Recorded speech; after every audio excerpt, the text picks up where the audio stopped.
Head over to miniaturemarket.com where they have thousands of board games at discounted prices, and you can sign up for product alerts. Hello my friends, it's the Game Boy Geek here. For me, 2022 was an amazing year for gaming. I could have made a top 20 as easy as most years I could have made a top 10. I feel like this was a very strong year, so today I'm going to go over my favorite games of all different types of categories. Now recently, I have just released a ridiculous amount of videos where I've broken down a lot of these categories into the top 5 or the top 10s of each of these categories, but this is the one that's just going to have bowl through all of the best of each of those categories. If you want to know more about which ones were on those lists, go to the playlist above and that will bring you to all my best of 2022, so you'll learn about a lot more games. So here we go.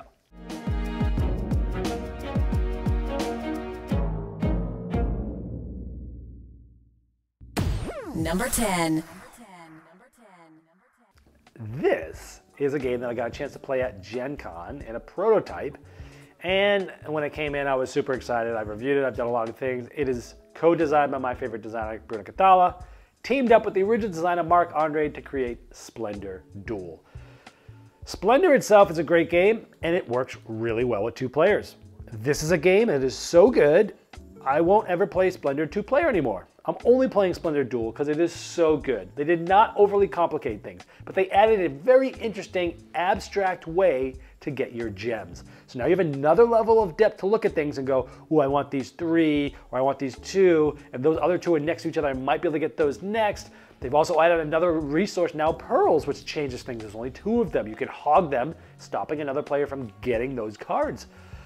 There's this whole like press your luck aspect of like, well, no, it's kind of like the game of chicken, where you're trying to maybe not be the person to refill everything. Because if you refill the board, that's great because you're going to get all the first choice.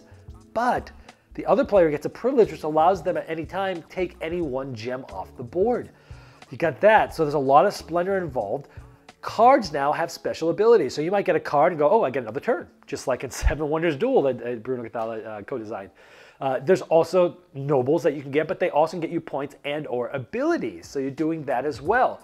Again, they've kept the core idea of Splendor there, but they've made it way more interesting. Abilities, abstract nature, it's phenomenal. When to refill, how to take the gems, new resources, new cards. It's awesome. If you like Splendor and you often play it with 2 players, this is the biggest no-brainer. This game is fantastic. Number 9. This one was a no-brainer for me as soon as I started playing it. And this also is a dice game that does not feel like a roll and write game. So it is a roll and write game that does not feel like one. This is Long Shot the Dice Game. And this is by Perplex, Chris Handy. This game is fantastic. This takes a horse, it's based off of their previous game, Long Shot, but this is the dice game, so it's a smaller version. Long Shot the Dice Game is a horse racing roll and write game for 1 to 8 players where you're trying to have the most money in the end by gathering horses, betting on them, and influencing them. So the horses will start at the line and they're going to be running around trying to be the first, second, or third to finish. And horses will be worth a certain amount of money at the end if they're the ones that win, but only if you're the ones that end up buying those horses. But you might not be trying to buy them, you might be making bets on the horses that you know are going to win or are likely to win to make a lot of money that way. And each round a specific horse is going to move, but other horses will move as well. And over the course of the game, you can influence which horses will also move, making your bets more likely to succeed. All players will take action based on this horse, and you'll keep doing this until 3 horses have finished. But there's many other strategies, like breaking the rule of being able to bet on the horse in the home stretch, or changing the die to any color you want that round, or filling up rows and columns to get super huge bonuses. Most money wins. It is so fun because, again, it does not feel like a roll and write. It feels like a real solid game. And as other people are betting on certain horses, they're going to be trying their best to try to influence that horse as well. It's just so fun. It is just a blast. There were also some promo cards that had come out with different horses. This is one that's out of print for a lot of the year because it sold out so fast.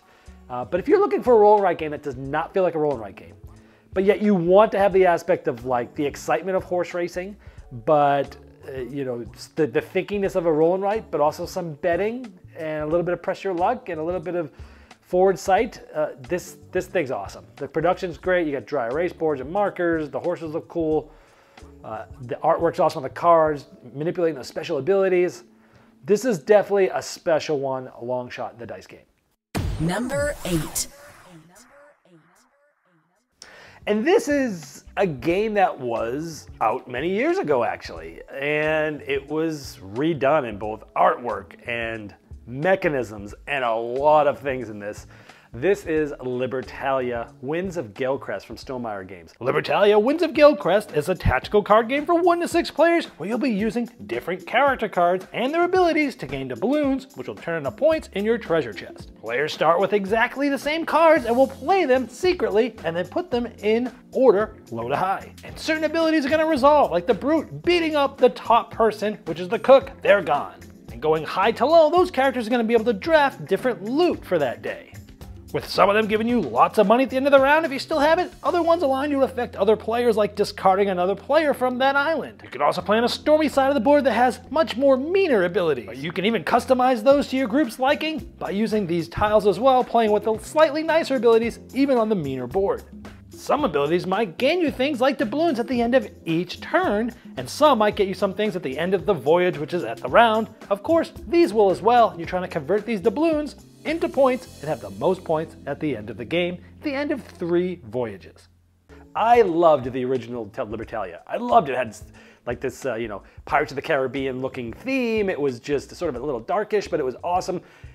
Great tactical card game. There was a really wonky tiebreaker system in there that never really worked well. I wish there were more cards, things like that. So the original I really liked a lot. When this version came out, this new version this year, oh my gosh, it's amazing. They added a ton of new cards. They kept a lot of the abilities the same, but they added some new ones. They completely and overhauled the tiebreaker mechanism with reputation. And some cards are good for you when you have high reputation. Some of them are good for you when you have low reputation, depending on the card you play. And in this version, the loot isn't the same thing every game. You can decide whether you want to play a base game or like a pretty mean game or anything in between. You have the ability to do that. So they did a ton of things to rework this game. They also completely reworked the 2-player version of this, and they also did their Automa solo version here. So this is the best version of Libertalia by far. It's not even close. But the game itself was already awesome, and now it's even better. It's just so good. The fact that everyone has their the same 6 cards that they're adding to their hand, and you're using some of these, but you don't use all of them. But you get new cards in future rounds. So at the beginning, you all have the same exact hand, which is random every game, but you all have the same hand. And as the rounds go on, your hands get slightly different. It's just such a clever thing, and the tactical card play and the combos that you're trying to set up and the timing of things and the timing of when things trigger and how to go for things for different things. I like games that have unlimited replayability. This game has it.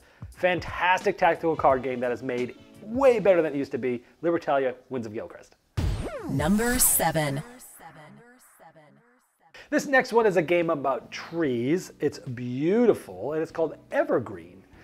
This is by Horrible Guild. This is designed by the same person that did Photosynthesis, Yamahak. And he took the main concept of photosynthesis, which I loved, which was getting light and getting points, and in my opinion, made over the last 7 years a lot more games, and he's gotten better and better as a designer. And I think he's taken that concept and put it in a completely different game with a similar theme, but feels very different and in a much better way, honestly. The game's production is off the charts. It looks awesome. The pieces look awesome. The mechanisms are somewhat very streamlined and very simple, where on your turn you're taking a card. That card is telling you where you can take your actions on your board, but you also get a wild action that you can kind of use anywhere. But the clever thing is the one card that nobody took that round, that card influences the big scoring at the end of the game. So it's the things that people ignore, or the things that score the most, and so you're trying to build up in these areas, but you're also hoping that nobody takes those cards. Those are at wits with each other. You're also gaining points by the sun coming and getting trees, which thematically block trees that are behind it and things like that. But you're also trying to make a big, large, contiguous forest, which are also at odds with each other. So in this game, you have a bunch of things, the way you score, at odds with each other, which makes the decision-making agonizing, but it's awesome, and it's streamlined, and it's quick. You can play a game of this in like 40 minutes and it feels like you played a full-length game, and it's beautiful, and it changes every time with the interaction with the players. You're building your own sort of like Euro-style tableau, but it's the interaction with the players of which cards players are taking is really what changes the interaction with the players. Fantastic strategy game. Everyone I played this with loves it and has bought it. Evergreen. Number 6. This one is a deductive, cooperative, limited communication, tile laying game, but it's pure deduction. Paint the Roses. So Paint the Roses is a game where you're trying to basically fill the garden up for the Queen of Hearts. It's a Alice in Wonderland theme. And if you don't do it in time or she catches you, off with your heads, you're all dead. So you're cooperatively trying to do it. And again, limited communication. You're taking a tile, you're placing it, and then all players are placing cubes on there based upon how many things that tile can match with their secret goal. Now your secret goal is going to be, easy, medium, or hard, and you're trying to learn that. But each round you've got to guess at least one. You got to guess one person's goal, and if you get it right, that's great. You'll move, but so will the queen. If you guess it wrong, you don't move, but the queen moves double. And so as you get on and on, you get better and better, you'll get a big lead on the queen, but towards the end, she's going to start catching up on you pretty quickly, and it gets really tense. There is a lot of stuff in this game. I've played at different player counts. It works great with 2. It works really well with the higher player counts as well. But it's a logic and deduction game where there's so much to think about. There's so much meta in there of like the strategy between it. If you're like, we obviously want to get our goals done, but we want the player who's going to be going next to get their goal guessed. So they have the most, be able to give us the most information when they're about to draw a tile. We also want to keep as much variety as we can in the thing. So often in the game, you're like, well, if it was this, they would have put this tile here. Or if it was this, they wouldn't have taken that tile because it would have done this. And there's a lot of inferring that's done that when you get it down, you're like, oh, it's 50-50, but it's not really a lot of times because you can infer on what they did do or what they didn't do based upon what's out there. And there's just that level of like non-communicative thing, this synergy that's hard to explain, but the game is fantastic. A friend of mine that you see on the channel all the time, Greg, does not like pure deduction games. Anything that has like a sheet like this where you're keeping notes, he typically doesn't like. He loved it. I couldn't believe it. A deduction game that I could play with somebody that doesn't like deduction games. Now, I don't think that's going to happen for everybody. You still have to, I don't know. Not everyone's going to like this game. This isn't for everybody. But if you like pure deduction games, and you like cooperative games, you like limited communication games, you like tile laying, this one's fantastic. Paint the Roses. Number 5. And this is a game that was my number 1 pre-Gen Con. I came out with a video that said top 10 games I've already played that are going to be at Gen Con. And this was on that list. That was my number 1. And this is called Planet Unknown. This game is a polyomino game where you're drafting a polyomino off this really cool Lazy Susan thing. And you're drafting a polyomino and you're placing it on your own board. And these polyominoes have different terrain types, and each one that you place will give you a different type of action. And each player has their own little player board where you're moving up different tracks. The game has asymmetry where everyone can have a different board, so everyone has different abilities and different things they can do on their tracks. And you're going through that way. There's also goals that you can set as private goals and or public goals between you and your neighbor. Have the most of this, have the least of that, have the this and that. There's also different things as you place tiles at different asteroids and different things are going to come out. And you've got to clear those things out or they stop you from scoring because you're trying to finish the whole globe. Because for every row and column you finish, you're going to get points. But if there's an asteroid in those columns, you're not getting those. So you're trying to clear those off. You do that by moving rovers around and taking those off. You're trying to save people by getting the life pods out. So you're moving rovers around. You're doing all these different things. You're building your civ and tech tree of getting different, more powerful abilities. There's wild ones, polyominoes that allow you to move things around. This game has a lot going on for it, a lot going on with it, a lot of different things to think about. But mechanically, it's streamlined and simple. On your turn, draft a tile, place it, take the actions. That's it, right? But there's so much to think about and so many different strategies to take, and it's awesome. Again, this is right up my alley because its mechanics they don't get in their own way. It's streamlined and smooth, tons of depth. Tons of replayability. You can even play with different planets. So all those sort of feel a little bit differently.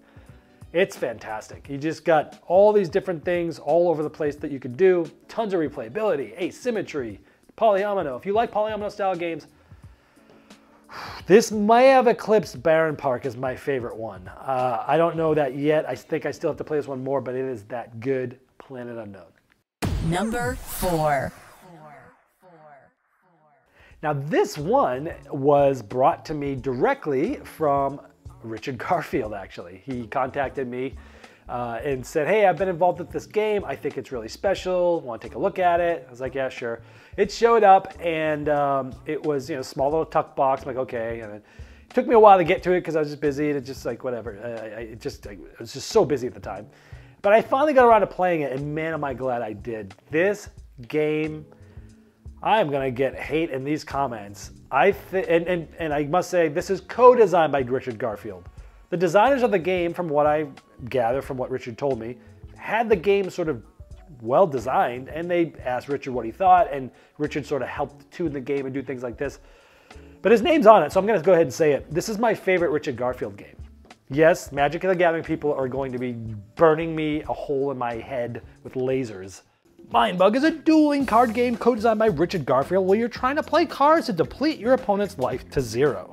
Games are really quick, you only have 3 life points and totally 10 cards, 5 of which are in hand at the beginning of the game. Turns are very simple, play a card or attack with a character. Maybe they play this and another player plays this. But if this player now attacks, well, it beats it 10-3, it's defeated, but it's poisonous, so this card dies as well. So when this player played this character, well, that player played the Mind Bug, which steals that card from that player, puts it on their side as if they played it, and now this player gets to play again. But you only get 2 of these, so you're trying to find the right time to use it and draw them out from your opponent to put your best cards right after that. Now with the different abilities, smaller cards aren't always bad, it's always the right card based upon what your opponent has, a brilliant design. This game is so clean, so streamlined. I don't like combat card games. I love this game and it's a combat card game. The artwork's awesome. The clever twist in this game is that if I play a card, you can use one of your 2 Mind Bugs, which is the name of the game, to take that card and put it in your area as if you played it. Which is crazy, because when you play a card, you're gonna be like, do I have a backup for this? Do I have something that I can defend my own card with? Because if they take this and I don't have a defense for it, I'm hosed. So it's interesting because you try not to play your hand all the way out. Sometimes you try to play cards you want them to think, this is my big attack. So they waste their Mind Bugs, well not waste, they use them. And then you can hit them with the thing that's really gonna cause them to go down. It's so clever. There's no resources to keep track of. There's no costs to play the cards. You're simply either playing a card or attacking with the card. When you attack, the other player gets to decide who defends. If the number's higher, they die. That's it. But the abilities of these cards and the way that these things interact, by the way, if you're gonna get this game, they also offer an upgrade pack, which basically doubles the number of monsters and cards that are in the game, and it's not that much more. If you're gonna get this, get the upgrade pack. The game is quite fine by itself. The base game's awesome. It's just fine. You'll love it that way too. But it's an incremental extra cost, and it really makes the game a lot better. I also had a promo card here with my dog Socks, my Greyhound dog, in this game as well, which makes me love it even more. But wow, combat card game that I never thought I would like this type of thing, but it is so streamlined, so elegant, so approachable, but yet so deep in what you can do. And I just love that any given card can be the best card in the game depending on what's out there. And that's fantastic. You don't get hosed because you have a 1. The artwork's awesome. It's just fantastic. Check out Mindbug. It has feelings of me for Baseball Highlights 2045, which is my favorite game of the year because of that whole, I'm trying to draw out your best card. I'm trying to draw out your defense, which in this case is like a Mindbug, and then hit you with what I really had planned. It's really clever. And it takes like 20 minutes to play. It's fantastic. Mindbug. Number 3. Now this is a deduction game which originally came out as a game called Think Straight, but it had a small distribution out in Europe and the production on that thing was awful. Worse than most Kickstarter prototypes I get these days. It was like a paper mat with crappy cards and stupid stands. It was awful. The production was awful, but the game was so good. It still made lots of my lists over the last couple of years because the deduction in this game is awesome. It was just recently reprinted as the Lost Code. This is done by Mojito Studios, the same people that redid the Cleopatra Society of Architects game. And this deduction game is amazing. Now the new theme is kind of cool. It's kind of like, they got like, dragons and temples and stuff like that you're going through. But essentially it's an abstract deduction game. This is pure logic and deduction where everyone has numbers out in front of themselves that you can't see your own numbers. You're trying to guess your own numbers. Similar to say like Code 777, a very classic deduction game. This game way blows that older game out in the water. They took that idea concept and just took it in a much better direction. This replaced Code 777 for me. So you're trying to find out your numbers in front of you, and you'll do this by each round some dice are rolled of certain colors, and everyone is trying to figure out what numbers are in front of themselves. So for the round it might be like blue, blue, yellow. So you're trying to figure out what is my blue number plus that same blue number plus yellow. What is it? Is it 14? Is it 21? And you get to select, and you're guessing at first, but you're taking a wheel that will give you a range. The larger the range, the less points you'll get if you're right. The shorter the range, the less likely you're going to be right, at least in the early game, the more points you'll get. It's very interesting because over the course of the game, you're starting wide, but you're kind of narrowing in what you have. But if you guess wrong, you actually have to get rid of a number, which means you've learned something, but then you put a new number out and everyone else learns something too. It's really clever. Sometimes you got to learn things where you're like, I knew this, and now I have to get rid of something that I knew, and I kind of have to like start over on that color. Also, the end of the game has a really interesting press your luck mechanism where like you can guess a certain amount of numbers. Like yellow, I think for sure it's 5, I'm gonna say 5. Green, I think it's 5 or 6. A 50% chance, I can guess on one of those or I can guess on both. If I guess just one of them and get it right, I'll get more points. If I guess both and I get it right, I'll get less points, but if I get it wrong, I lose points. Very interesting, tense-filled ending with a little bit of pressure luck depending on how much deduction you've got. This is one of the best deduction games ever, honestly, The Lost Code. Number 2. Now this one, okay. So it's hard for me to travel right now. I've got 3 really old dogs. All of them have health issues, one's blind, one's deaf, one has a really bad foot right now. It's really hard for me to travel generally, and I almost was not going to go to Gen Con.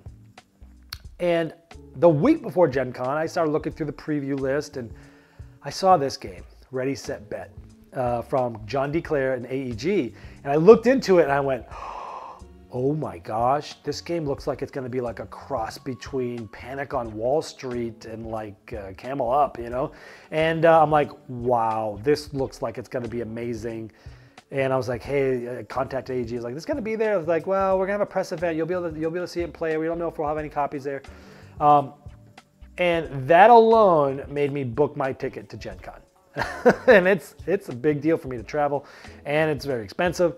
And I got there and I had a chance to play this with the designer John D. Clare, the AEG folks, my buddies from Man vs. Meeple and things like that. Check out this really quick clip of what this game feels like, this real-time horse race betting game that makes you feel like you're at the races.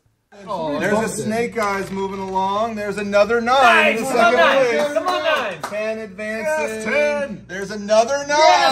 There's an 8 back into the Take lead. an 8. 10 trying to gain. Go, 10 with a yes. bonus. No. 7. There's another 8. Oh, coming no. in. There's a 7. No 7. one cares. Who cares about 7? 11, 12. Needs a Oh, bonus. no. Doesn't Go get a 2, 3 way at the back. Wait, There's come on. an 8. 8. More to go. 11, 12 needs a bonus. no. Not No, gonna no, get it. 11, 12. 4, 5 needs something here. 10. 10.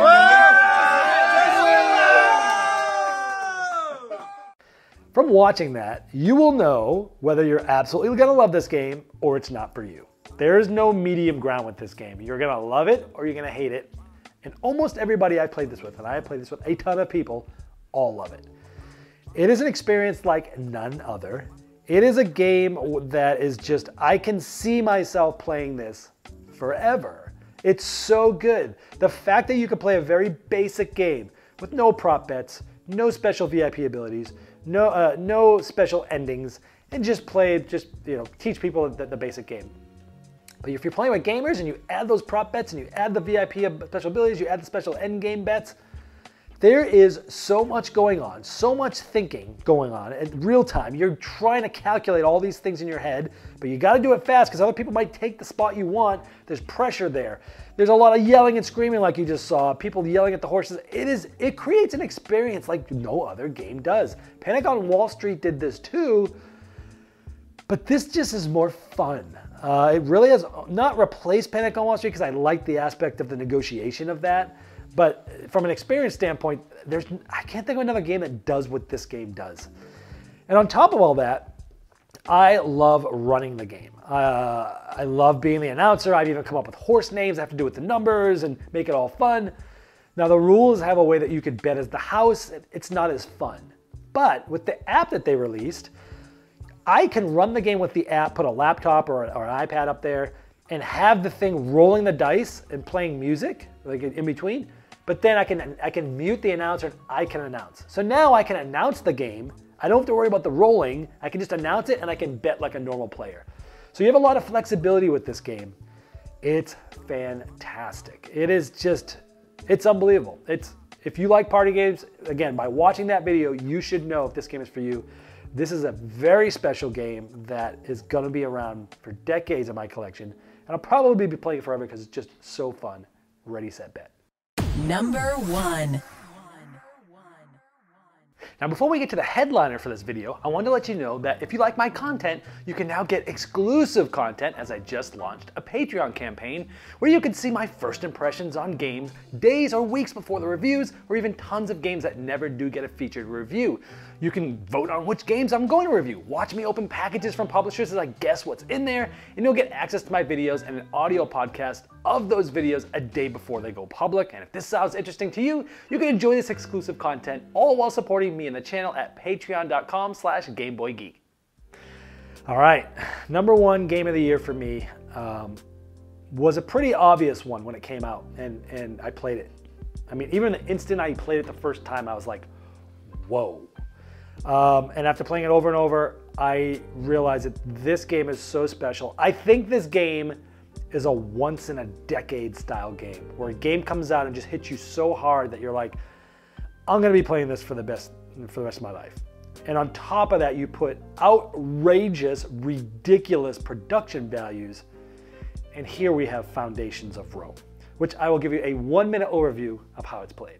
Over the course of the game, you're going to be building up Rome with lots of land and buildings. Terms are simple. You're either going to be paying silver for different plots of land, or maybe building plots of land and putting buildings on there. Commercial buildings will be giving you points at the end of each of the 3 rounds and coins. Residential buildings will move you up a population tracker, which will be worth big points at the end of each round. And civic buildings help you score points with adjacent buildings, yours or other players. 2 points for every coin. 1, 2, 2 points at the end of every round now, but you'll build around this as well, and it doesn't matter whose buildings they are, so there's a lot of interaction. Or you might be simply taking income to afford some of these plots of land. That's it. 3 choices with tons of depth. And by the end of the game, you have a beautifully looking city. With the Emperor Pledge, there's plenty of expansions, like monuments that make different buildings come out each game, or different objectives that are secret or public, or maybe special abilities, and even a cooperative mode. Yeah, Emerson Matsuuchi is one of my favorite designers because he designs games that I like to play. The reason being, he's always trying to streamline things and make things elegant. Think of Century Spice Road, right? Think of Spectre Ops. Took a lot of games and things that typically have a lot of stuff around them, and he knows how to trim stuff out to make it so smooth and so elegant. And those are the types of games I love to play, because in doing that, he also gives you tons of depth. And that's what he's done in this game. He was inspired clearly by Sid Sacktion's Acquire, which I love. I love the whole A1 grid and all the tiles that you're drawing and playing. This has that grid, but instead of randomly drawing tiles and knowing when to play them, you know which card you can get, and you gotta kind of bid for them and take them before others do, but you gotta spend more, right? That works. The whole Century Spice Roll lineup. But you're doing that with like an Acquire board. And it's so easy. You're taking money, taking a card and placing a little thing of land on there, or building. Doesn't cost you anything to build. You don't have to worry about that. They've stripped all that out. But there is currency and there is tension in that when to get the cards. Lots of tension in when you're doing what. Where are you building? Who are you building next to? What buildings are they putting there? The interaction in this game with other players is off the charts, which is why every time you play this game, it's gonna be different. Someone builds this building there. I'm like, oh, I'm gonna build something right next to it. I'm gonna score some points, right? Someone builds something else. You build this. You can build your own little engine in a corner over there, or you can, feed off of what other players do. It's amazing. You can play the base game. It's so simple, but yet there's still tons of depth. And you can play with people that don't play a lot of games. But then you add in all the expansions. This is, by the way, the most expensive game I've ever bought. It was $290 after shipping because I got the all-in Sundrop washed minis version, which normally I would never get, but this was a special game for me, so I bought it. And I know that because I'm going to be playing this the rest of my life. The game is that good. And a lot of people give this a lot of crap, and they're like, oh, it's a basic, easy, silly little game that, it's less than an hour and it has all this outrageous price and production. Sorry, not true. It's just not true. I totally disagree with that standpoint because, sure, you can play the base game. It still has tons of depth with people that don't play games. But you start adding in all those modules, especially the Monuments module, we have all these different buildings that do all these different things that are very situational. And you're playing against all these different buildings and you're placing them. My number one game last year was called Magnate, okay? It was a city building game, Magnate the First City. And that game had a lot of waiting for someone to build something and then building what you wanted to build right next to it. And it's crazy because this has a lot of that same thing, where you're building a network of buildings, but you're waiting. And you're pivoting. You can overbuild. You build a building next to someone, and later on they put a different building that is not as good there. You can overbuild on your building to get something else. You're fighting over the population track. The way that thing scores is just brilliant. This game is just fantastic. Unbelievable. And when you add in all that stuff, you play a 4-player game of this with all of those things, it can be close to a 2-hour game. And it never feels like it. Turns are the pacing of this game is fast. It's quick. People are quick on their turns. So I strongly disagree for people who are like, it's just overproduced and overpriced for what game? There's not enough game there. Baloney. This game's amazing. The depth is there great. Just because I don't have 8,000 silly mechanisms interlocking just so I can show off how many mechanisms I can put in a box, so I can have a 40-page rulebook, so I can have silly miniatures on a game that's crap. Sorry, this ain't that. It's better than that. And I wish more people would design games like this, that you can play it like a real big game. 2 hours with 4 players with all the expansions built in, or you could play a 45-minute game with just the base game. It's fantastic. The game holds up. It's amazing. The production's off the charts. I just hope and wish, fingers crossed, that they're going to be coming out with a version at some point that is more retail worthy, that more people can experience how amazing this game is. Foundations of Rome, my game of the year for all those reasons. It's been the Game Boy Geek, breaking down barriers, growing relationships with board games by helping you on the next one you'll love.